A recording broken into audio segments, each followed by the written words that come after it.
Hello and welcome everyone to another Northbasics video on my channel. My name is the Crazy Dentist and I want to give you a quick overview about all the clans that are in Northgard right now.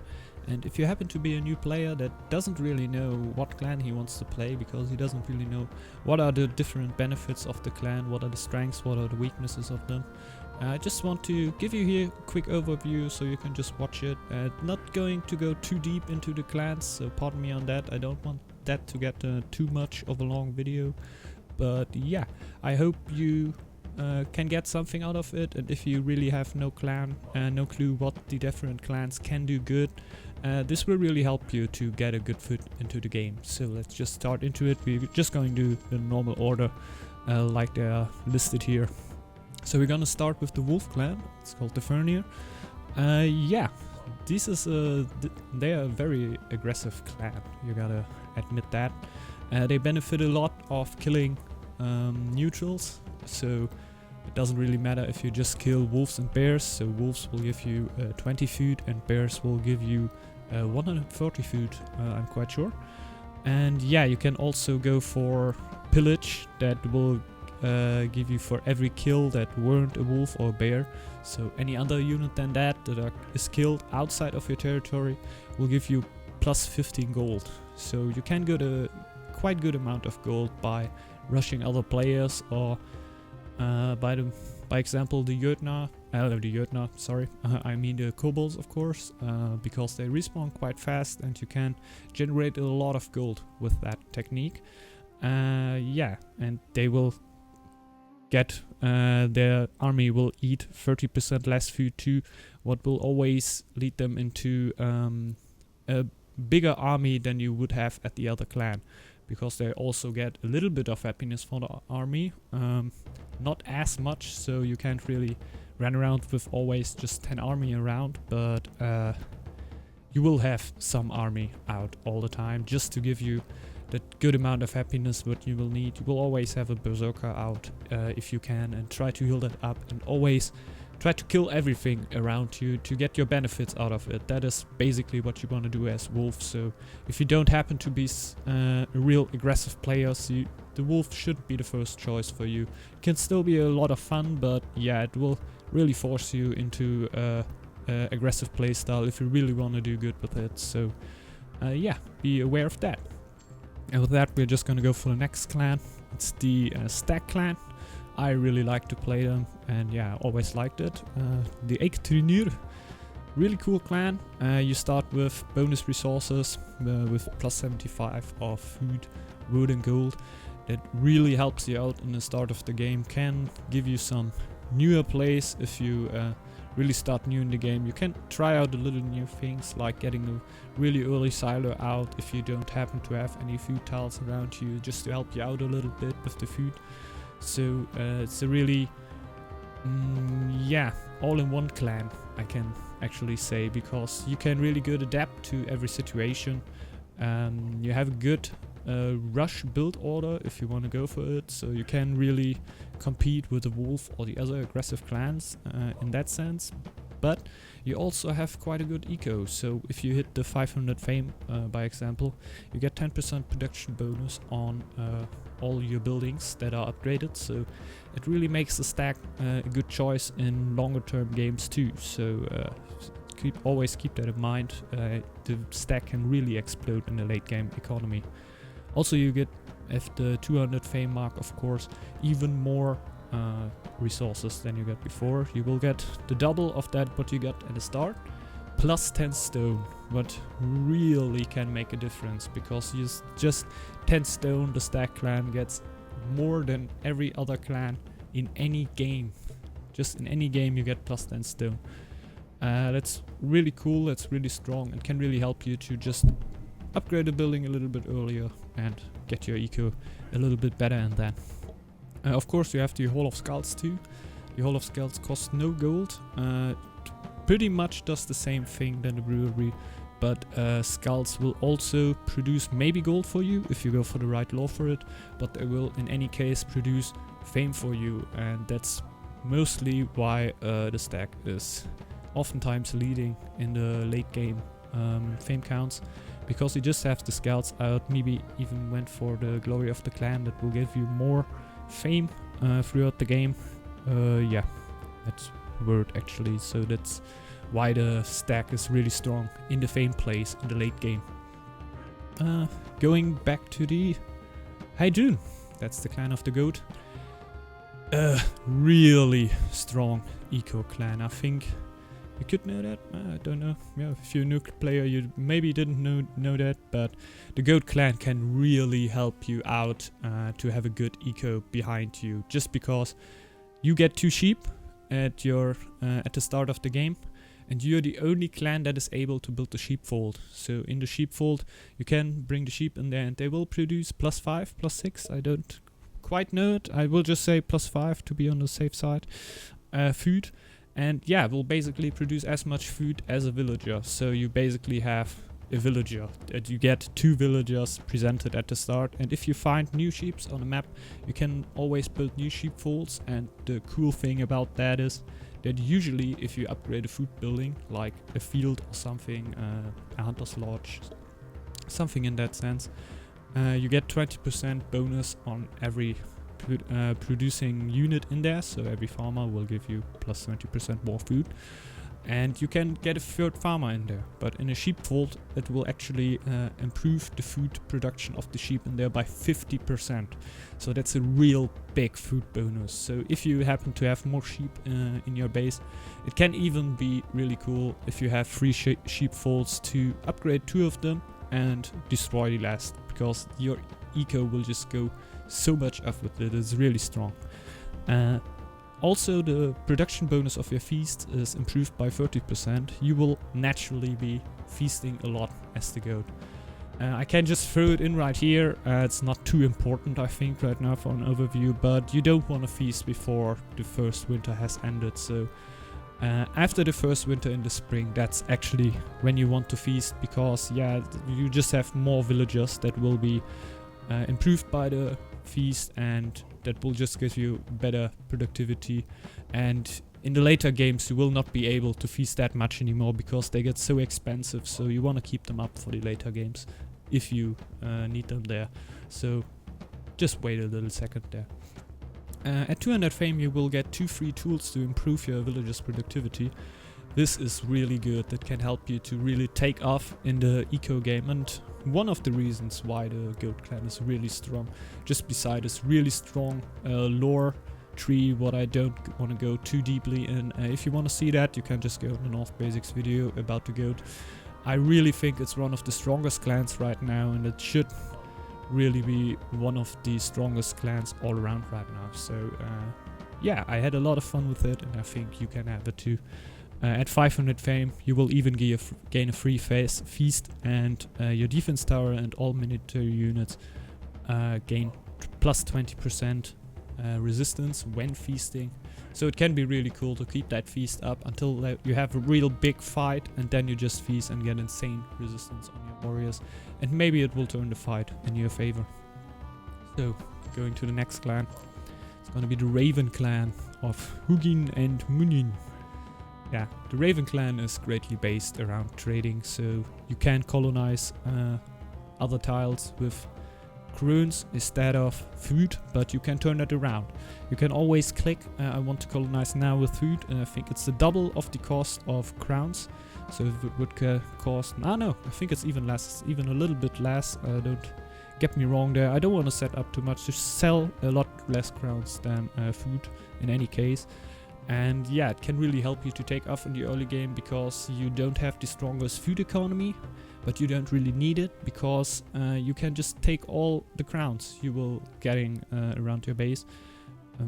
Sometimes can't be that easy to get the gold in the start, and that's why the Raven is really hardly RNG based in my opinion. Not only because of the chores, I'm gonna go later on that, but he really needs some early crowns to get the early colonizement going, so he really gets a lot of fame, because the end, yeah, how can you say it, the target for or the goal for the Raven clan is really to get on the 500 fame mark to hire mercenaries.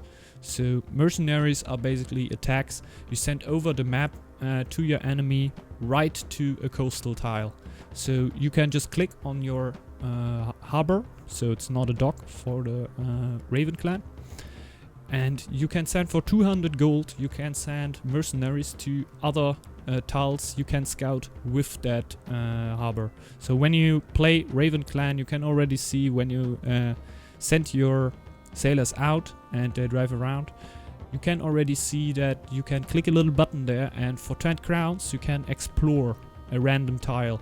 It will be a random coastal tile around the map, and you will just see what's going on there, what can be really strong in that games, because it's a lot of scouting you don't need to do. It just costs a little bit of gold, and you have a lot of gold as Raven already, so it's a cool idea. But the Raven clan is really not easy to play, I've gotta say that. You really need to have that fame rush going. It's not really a rush, you just rush down the fame, so you're not that fast as like the other rush. And if a rush hits you, you have mostly nothing to defend there, and I hardly find any ways to really defend with the Raven clan in that sense. But I'm not one of the best Raven players, I gotta admit. There are Raven players that are way better than me, and I think they can easily avoid that problems, and they say the Raven clan is one of the better clans for them. I have some problems with them, so I can't really say that. Yeah, but could be more of a problem of me. Maybe you're going just fine with the Raven clan, just have a try with them. Mostly, yeah, I explained all about them. They get at 200 fame, they get 2 free villagers, they just pop out, and yeah, it's cool. Even if you don't have a house first, they just pop out. It's really crazy. But yeah, it helps a little bit. It's not too crazy. It doesn't help that the Raven clan is really a good eco clan. You will always need to get down the crowns and just try to get the trade victory, or just invade your enemies with a lot of mercenaries. So yeah, fun clan, but hard to play. Let's go to the next one. That's the bear clan, the Bjarki. Yeah, it's not one of my favorite clans, but I really enjoy playing it, I gotta admit. I roughly find my favorite clan right now because I really enjoy to play every clan a lot. Just some clans are hard to play. But the bear clan is not really one of the clans that I think is hard to play. Yeah, you just need to find your build. You really find the drill into the bear. I had a lot of problems in the start of the bear clan, but just right when the combat update came and everything changed a little bit, the whole game got a little bit slower, and they really didn't change a single thing on the bear clan. But yeah, that were the moment I just started bear clan. I really started enjoying it, so I'm just gonna start in. Winter food and firewood penalties are reduced by 30%. That's really cool, so you can think about getting some more food production in the winter, so you don't need to completely go off there. It's always better to not focus too much on the food production in the winter, but it won't hit you too hard as the bear clan, and you can get a little bit of food there, and that really helped me out to get at least in middle and easy difficulties to really get a feast going just right after the winter, after the first winter. So you really get that wood going, and yeah, it will really help you to get into the game. It's on hard difficulty, it's hard to reach, but you can do it. You can summon Kaya, the armored bear, at your training camp. That will really help you to to clear out your surrounding tiles, so the neutrals, honored, wolves and dragons. You can really help out your teammates with it, so the bear clan is for me really a 2v2, 3v3 clan, so he really helps out in that sense. A really good support clan with the shield bearers he can go for. It's not standing anywhere around here. Just see that they have a increased attacking power in the winter, not like the other clans that have a reduced attacking power. They don't have reduced attacking power in the winter, plus they have a 10% resistance bonus in the winter. So if you fight against other clans, you want to do it with the bear clan in the winter, but if you want to attack with your team, you go of course with that what your team says, and yeah, you don't cry around and say I'm bear, I want to attack in the winter. Yeah, 200 fame, your bear and your shield maiden, what is the equivalent of the war chief of the bear clan. will increase your local production by 15%. So you can just let them stand in the tile. You cannot double down on it, so you will need to split them, but you will get big amounts of crowns and food out of it. That's what I mostly used it for. But really helps out and helps to get the bear clan really good support machine that can always throw out new shield bearers for your team combination, because yeah, I think the bear clan is kind of more aggressive clan, even though it doesn't really look like it. With the bear, it really seems like they would be a full defensive clan, and they can really play good defensive games. I don't want to say that they can't do it, but in my eyes, they really shine when they go in the aggressive, when they pull out the shield bearers, when they have the upgraded shield bearers, and they can just always pressure the enemy. And I really like to have such a bear in my clan. Really cool. At 500 fame, you get 3 fame per enemy killed in the same tile with your shield maiden. Doesn't help you too much to get the fame runes right now, but it is a cool effect, and yeah, you can totally go for that. And a fame win is always possible like that. So in 1v1s and something, I really got pressured with that a few times, and yeah, it can be quite cool. So maybe try that out. Going for the last clan that just got invited to our little party here. It's the Slikdurtani. Yeah, the Boar clan. I think you know it quite well. Yeah, starting bonuses are you can build the Mender's hut instead of the healer's hut. So your Menders will just act as healers when your villagers are low.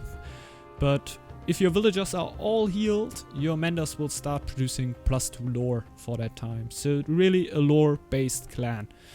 That makes them a little bit more defensive in that sense, but I still think with their special lores that they have, that can make them very aggressive. But for that, I want to urge you again, if you want to know more about that, just look at my Northbasics video just about the Boar clan, so I can go a little bit deeper in the lores there. Yeah, each additional tile will give you +2 population, so you don't need build as much houses. And with the lores combined, it really helps you to keep your wood consumption really low, and that's what slows you down in the start really a lot, and not much players realize that, but in the start the thing that mostly holds you back is wood, of course, because you want to build a lot of stuff, and if you don't have the wood for it, you can't do it. So if you have a lot of wood then, and you don't need to spend as much on other things, because you just have the population space by colonizing a few tiles, and you don't need to build that houses, you have the 50 wood to build a lumber camp a little bit earlier. So that's really cool, keep that in mind. They won't even lose happiness for not upgrading any houses, so there are no happiness penalties. Yeah, they just love it to sleep under the stars. I think that how it were called. So the fame bonuses are heritage. You get 1 free fame, free lore unlocked at 200 fame. You can of course choose that, but it won't help you to go to your blessings, so whatever blessings you want to go for. So it doesn't help you in that sense, or for your victory. So you need to have a certain amount of lores found out before you can win the game.